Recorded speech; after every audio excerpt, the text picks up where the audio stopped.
Welcome to this week's episode of Coffee with a Journalist, brought to you by OnePitch. The guests on our show include some of the most notable journalists from the top US-based publications who cover topics including technology, lifestyle and culture, health, science, consumer products, business news, and beauty and wellness. We discuss their role, the types of stories they cover, what their inbox looks like, and how they connect with sources.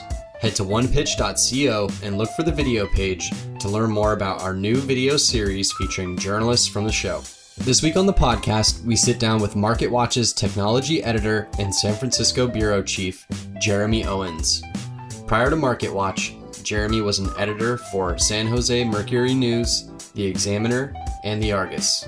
During the episode, Jeremy tells us how he's vetting pitches, his extremely busy role as an editor and bureau chief, why MarketWatch doesn't cover exclusives, and more. Let's hear from Jeremy now.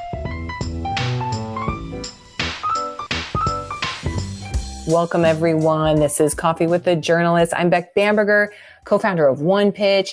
We made this little show. We made OnePitch because we need help making friends with our journalist friends as publicists, and better relationships, and frankly, just better pitches so we get good stories out and not get annoyed with each other is the goal. And I also run an agency named BAM that works with all venture-backed technology companies. Hence, that is where OnePitch was born from. I definitely saw the need for better relationship building tools and strategies. So here we are. And today, from MarketWatch, and yes, we will talk about what MarketWatch is for those interested. Jeremy Owens is here. He's the technology editor and San Francisco bureau chief at MarketWatch. Welcome, Jeremy. Thanks for having me back. I've got my cup of coffee right here, so I'm ready. Perfect. You're killing it already. Jeremy, for those who are maybe not as familiar, could you give us a snapshot of what MarketWatch is? Well, it's not marketplace, as most people expect. I can't tell you how many times I've told people I work for MarketWatch, and they go, "Oh, what's Kai Rizdal really like?" And I have to be like, no, different.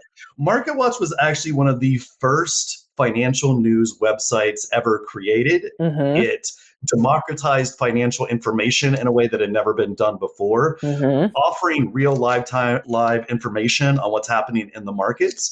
Most people would wait until the next morning's newspaper at that time, when we were founded 25 years ago, to find out what was happening. You had to pay a lot of money for that information to get to you in a live format. MarketWatch brought that to the web in a real Web 1.0 way that broke barriers and was something extremely important. Since then, it has been purchased by CBS, which helped to establish it, and then it was sold to Dow Jones, home of the Wall Street Journal and Barron's and other financial media, and that is our current home. It was actually established in San Francisco, and this was the headquarters for it throughout the dot-com boom and bust and beyond.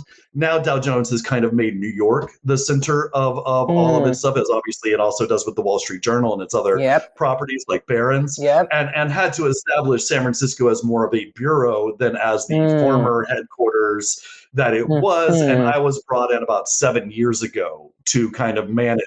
Yeah, you've been there a while. Got it. Quite the story. You don't usually hear that from a lot of the outlets on, like, it went from here and then there and here we are now and whatnot. So, okay, Jeremy, now that we know a bit more on MarketWatch and what that is and distinct from other outlets, how's your inbox? Unmanageable. I'm currently looking at 180,864 unread emails. Let's go back. What? How much was it? How many? Okay. 180,860. I can't see that last digit. So you're on the Let It Ride. You're on the Let It Ride group. Okay. There's a whole dichotomy. Totally. It is shocking.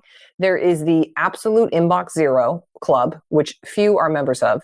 And there's the Let It Ride Club, of which surpass the 100K unread emails, which you are part of. There are a few. And then there's a slog in between of just like, I don't know, I'm just here. So you're in an elite status, Jeremy. I delete them once a week or once a month or whatever it was, and then let it build up again. Like that kind of thing is I think the middle. Yeah, kind of the middle range where they like psychologically can handle 500, but if it crosses 501, it's like panic mode or something. It's very interesting. This psychology of inbox. Okay, so I'm making an assumption, but do you file any of these emails? Do you do anything with them, or you just let them ride? Only the ones I find important and I open, right? I tell you, Beck, I was a wire editor for a lot of my early career, right? So I'm used to streams of information flowing in front of my face, right? So email is one of those streams now, right? Like my email inbox flows in front of my face all day. And if there's something that I find important, I usually open it, right? And then I can go back and look at the opened emails. That's why I tell you I have 180,000 plus unopened emails.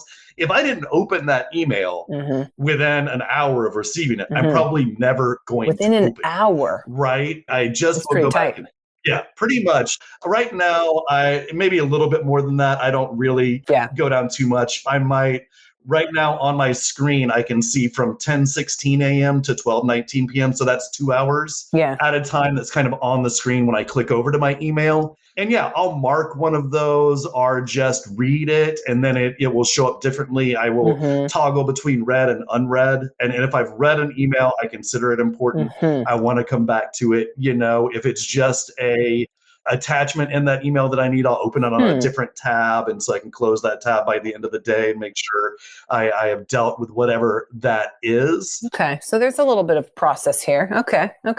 Sure. But it's typically maybe 1 hour is a little bit tough, 1 to 4 hours. But if I don't open that email the day I get it, for sure, I'm never going to open it. You're not going back. I'm not going 2 or 3 pages deep into my email. I understand why people send multiple emails. I also am unlikely to, I have opened the second or third email I've received from somebody, but even that's very rare. That's extremely rare. So that, of course, begs the question, what makes you open an email? It must be in the subject line. Yeah, the subject line, and I typically see the first sentence. Yes, okay. So it's going to depend first on who it's from, right? Is this a person or company I have dealt with before that I trust to only contact me if it's absolutely necessary for me to know? Okay. Right? That is the number one thing I'm looking for. Name recognition. Right? Is who is sending me this email? Have I dealt with them before? Is this important to me? That's not always, a lot of the emails I don't open are also internal. The opinion editor is sending out, we're handling this. Well, I don't need to know that. It's sent to everybody, whatever. So it's not always name recognition. And then you get to the subject line and you get to, what are they trying to get me to look for? Is it, exclusive in any way? Is it access, right? That kind of thing, is it absolute news? I'll tell you this, I shouldn't tell people this, but the subject line that will always get me to open an email is correction request.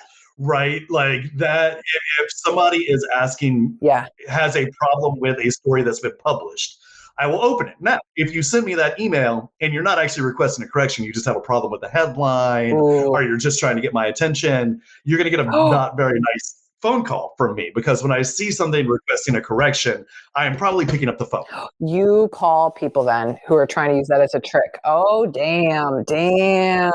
Oh, for sure. If somebody's asking me for a correction, I'm opening that email and looking for a phone number. And I'm looking at what the body of the email says as well. Wow. But at the same time, because that's what I'm dealing with a lot, especially our New York office kind of signs off at noon our time, and we take control of the site at that time. And then in the 1 p.m. to 3 p.m. time, we're covering a lot of breaking news, earnings, M&A announcements, executive departures, everything that gets announced right after the markets close.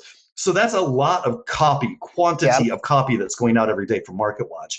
And after noon Pacific time, I am the point of contact pretty much for even other editors who are off in New York who start getting those, hey, we didn't like this story you published earlier today. We'll sometimes forward it to me and be like, hey, I'm at a party. And so I've got to kind of deal with that. So that's when the rubber hits the road sometimes in my position, is when somebody has a problem with a story. And I'm not gonna usually try to work that through email. If it's something simple, if it's like, hey, our forecast was actually for this billions material. And you wrote billions, I'm just going to be like, oh, sorry about that. We'll get that fixed, right?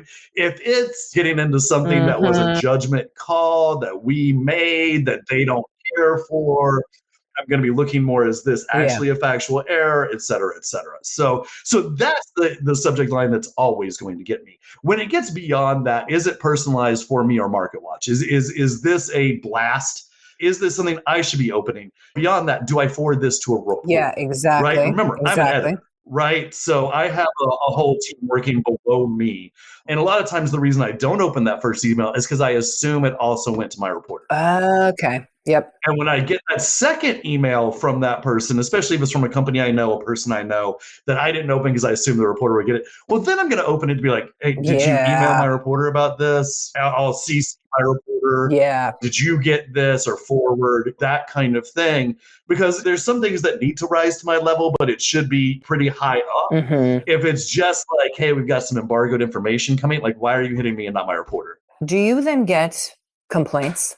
Oh yeah, the complaints all the time. But ones that are like, Jeremy, I do not appreciate your reporter saying blah, blah, blah. Yes, sometimes. I mean, most of it's about the headline. There could be some different things. I do end up writing a good deal, breaking news specifically. Sometimes keep that off my reporters if they have something they're working on that's a little more. And then I get people complaining to me about my own copy.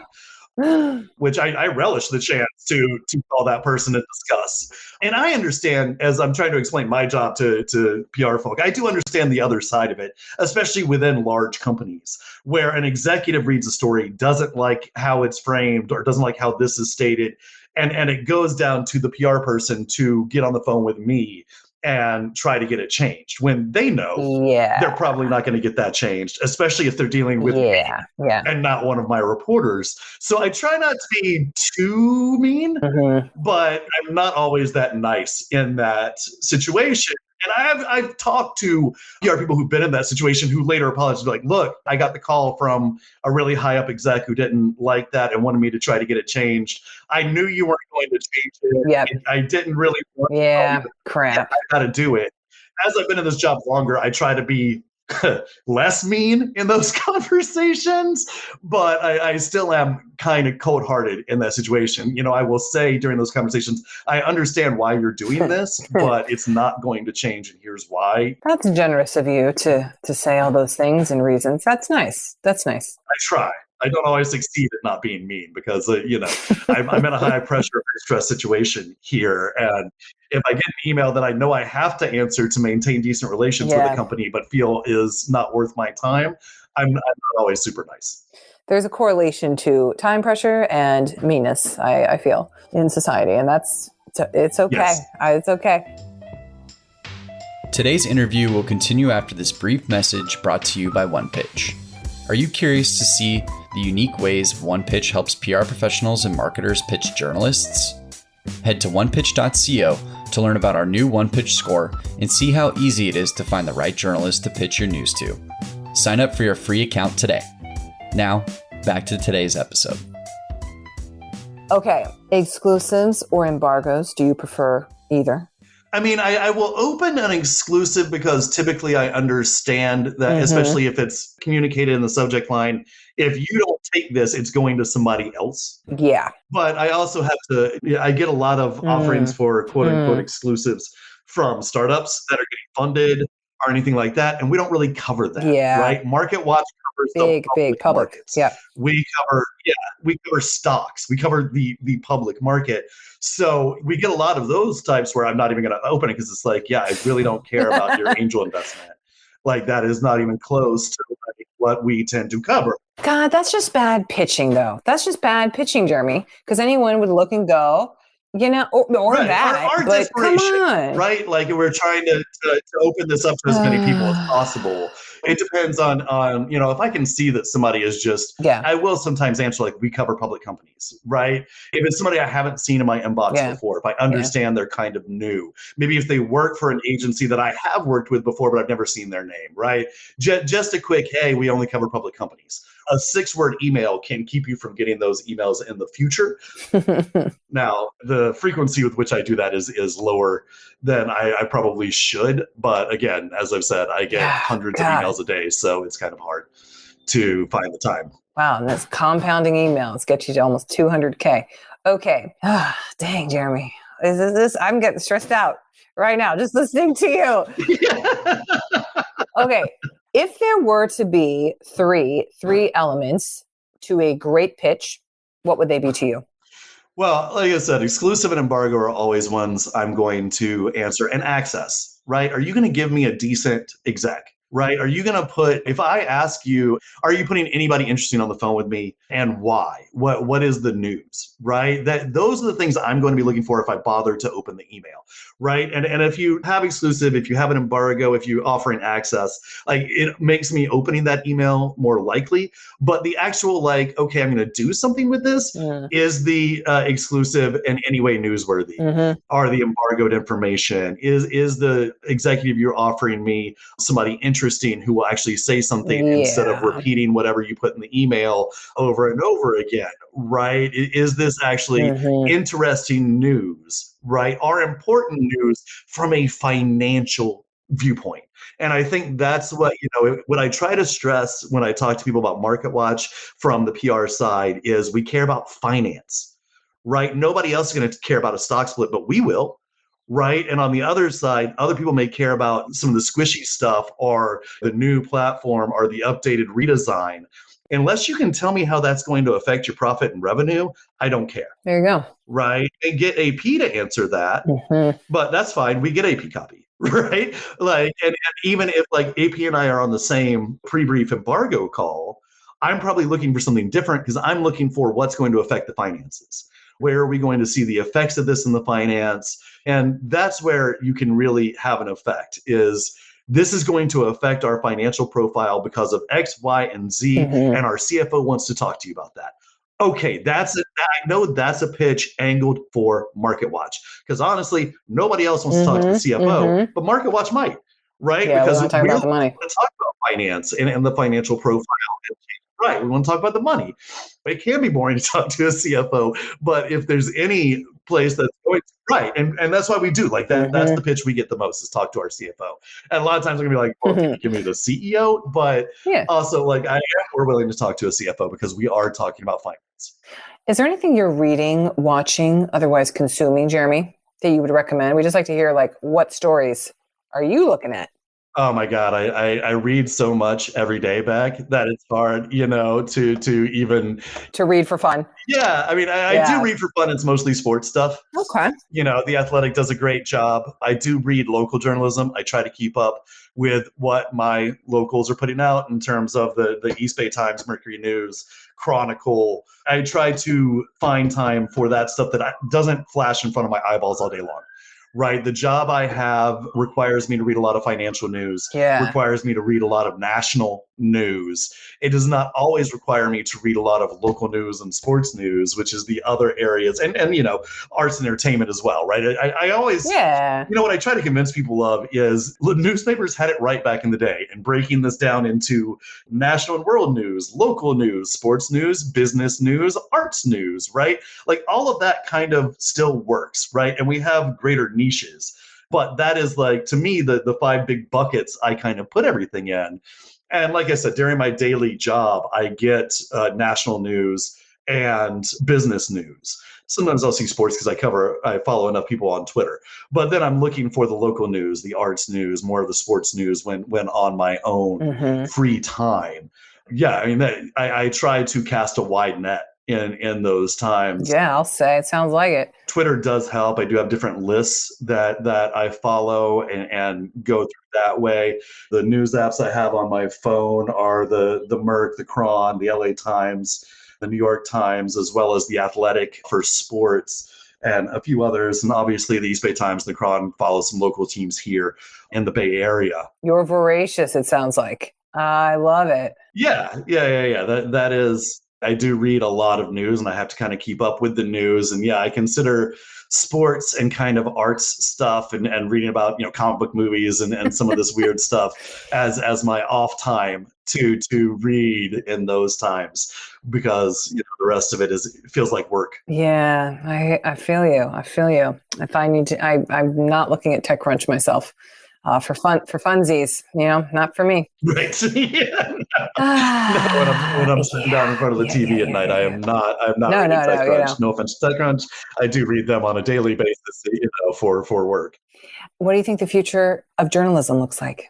Yeah. What I've struggled with as I've transitioned from print newspapers where I got my start to a Web 1.0 property, which is really what MarketWatch is, and reading this myself.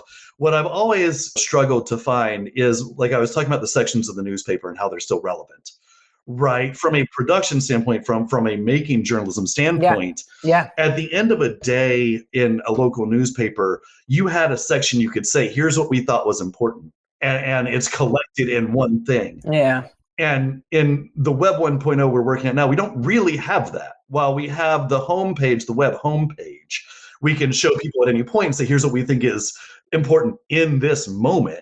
There could be something from 2 hours before that's still important that's already fallen off. Yes, newsletters. And there could be something coming 2 hours down the pathway.